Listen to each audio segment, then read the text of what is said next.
Let's get right down to business with a beginner's guide to The Lord of the Rings Rise to War, a Geo-Strategic seasonal wargame for iOS and Android devices. That's right, a Geo-Strategic seasonal wargame. What does that mean?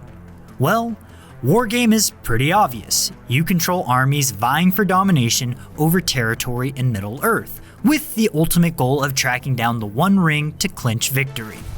Geo-Strategic means the core of the game is deciding how and where to project military power to achieve the goal of pursuing the One Ring and denying territory to the enemy. You'll have to build up armies and strategically expand in the way you think will be the most advantageous.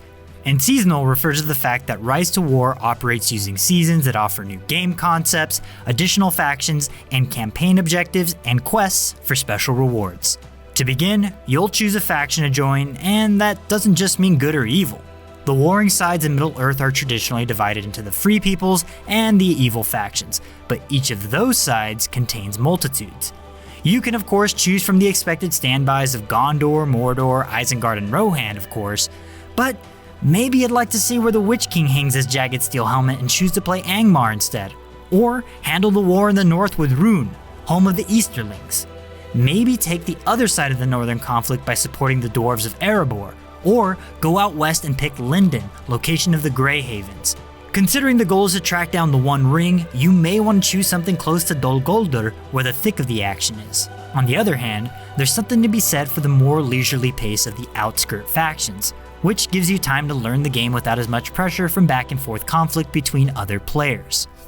Once you've chosen a faction, it's time to start conquering. Here we see the detailed 3D recreation of Middle-earth in all its glory, with accurate terrain and environments for each geographic area. You begin with a stronghold that can be upgraded with a wide variety of structures. You'll need buildings for resource production, storage for those resources, and of course, for military might.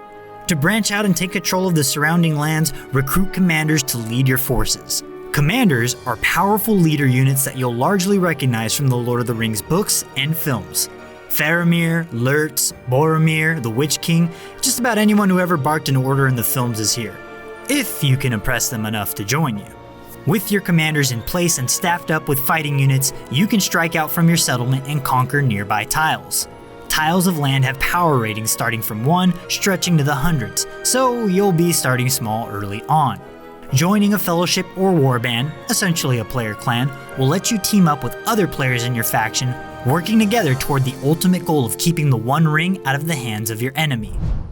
As a free-to-play game, The Lord of the Rings Rise to War is best defined as a play-to-win game, rather than a pay-to-win one. Real money transactions in the game don't really contribute to the success in PvP content, but can speed up your personal development.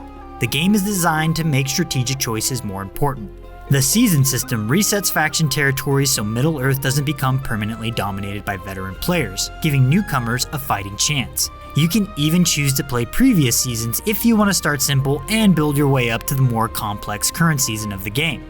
Now you know all you need to know to hit the ground running.